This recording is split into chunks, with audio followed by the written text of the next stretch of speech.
बढ़ते आगे और बात अगली खबर की। नेता प्रतिपक्ष राहुल गांधी ने एक बार फिर विदेश की धरती से देश की चुनावी प्रक्रिया और चुनावी व्यवस्था पर सवाल खड़े किए हैं। जर्मनी के दौरे पर गए राहुल गांधी ने बर्लिन के एक कॉलेज में आयोजित कार्यक्रम में कहा कि भारत में लोकतंत्र पर हमला हो रहा है, देश की चुनावी व्यवस्था में गड़बड़ी है। राहुल गांधी ने ईवीएम पर भी सवाल उठाए। उन्होंने उस ब्राजीलियन मॉडल का भी जिक्र किया जिसकी फोटो हरियाणा के वोटर लिस्ट में 22 बार पाई गई है। राहुल गांधी ने कहा कि हरियाणा में कांग्रेस जीती थी, लेकिन चुनावी व्यवस्था में समस्या की वजह से कांग्रेस को हरा दिया गया। राहुल गांधी ने कहा कि हमारे संस्थानिक ढांचे पर पूरी तरह से बीजेपी का कब्जा हो चुका है। राहुल गांधी ने सरकार पर खुफिया एजेंसियों, सीबीआई और ईडी का हथियारों की तरह इस्तेमाल करने का भी आरोप लगाया। Full-scale assault taking place on the institutional framework of our country. We asked direct questions to the Election Commission. I mean, I don't know if you've seen that press conference. Brazilian woman is voting in Haryana. I mean, is on the voting list 22 times in Haryana. One woman is voting 200 times in one polling booth.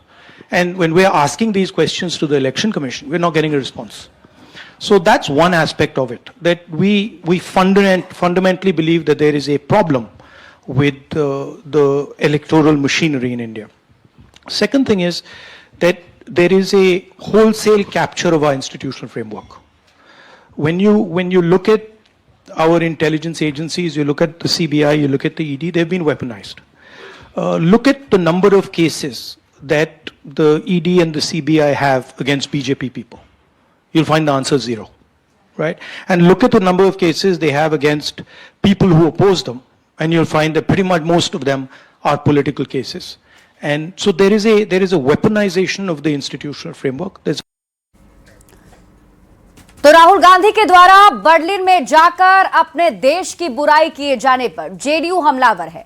JDU के मुख्य प्रवक्ता नीरज कुमार ने कहा कि राहुल गांधी की पुरानी आदत है, देश में जितने भी बुरे दौर आए उस समय कांग्रेस की सरकार ही सत्ता में रही। गांधी जी अनुभव, योग्यता और संघर्ष के बदौलत नहीं, अनुकंपा पर राजनीति में लीडर ऑफ अपोजिशन उन्होंने पद प्राप्त किया। लेकिन सबसे दुर्भाग्यजनक पक्ष यह है कि अपने परिवार की परंपरा का भी ज्ञान इनको नहीं है।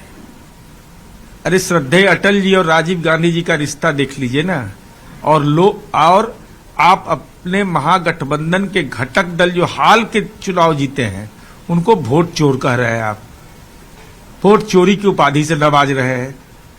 भाई, आपके दल के विधायक और राष्ट्रीय जनता दल के विधायक क्या वोट चोरी से जीते? वोट चोर हैं और लोकतांत्रिक मर्यादाओं पर सीधा हमला कर रहे हैं। आपको अपने इतिहास का ज्ञान नहीं है। गैर कांग्रेसी सरकार को बर्खास्त करने का कलंक कांग्रेस के मत्थे, सीबीआई को कोर्ट ने तोता कहा, यह आपके मत्थे। आपकी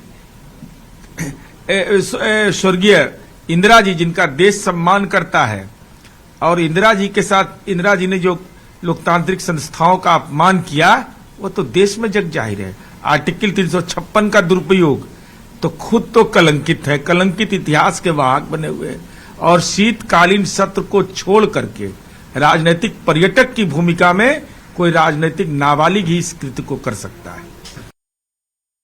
बर्लिन में राहुल गांधी के बयान पर बिहार के उद्योग मंत्री दिलीप जायसवाल ने जोरदार निशाना साधा। उन्होंने कहा कि राहुल गांधी को अपने देश की जनता पर भरोसा नहीं है, वे देश विरोधी ताकतों के साथ मिलते हैं और विदेश में जाकर ही अपने देश की शिकायत करते हैं। राहुल गांधी को सोचना चाहिए कि आज भारत में लोकतंत्र सबसे मजबूत है और देश की जनता ने राहुल गांधी को पूरी तरह से नकार दिया है। लोकसभा में नेता प्रतिपक्ष होने के बाद भी वे अब तक एक परिपक्व नेता नहीं बन पाए हैं। देखिए, राहुल गांधी को अपने देश की जनता और यहां के लोकतंत्र पर विश्वास नहीं है। राहुल गांधी बहुत दिनों से आप देख रहे होंगे कि देश विरोधी ताकत और भारत के खिलाफ माहौल बनाने वाली ताकत के साथ रहते हैं, और यही कारण है कि विदेश में जाकर अपने देश के खिलाफ बात करते हैं। इससे बड़ी शर्म की बात कुछ नहीं हो सकती है। कि राहुल गांधी अपने देश की बात दूसरे देश में जाकर शिकायत की बात करते हैं। राहुल गांधी को सोचना चाहिए कि आज भारत एक मजबूत लोकतंत्र है और इस मजबूत लोकतांत्रिक व्यवस्था में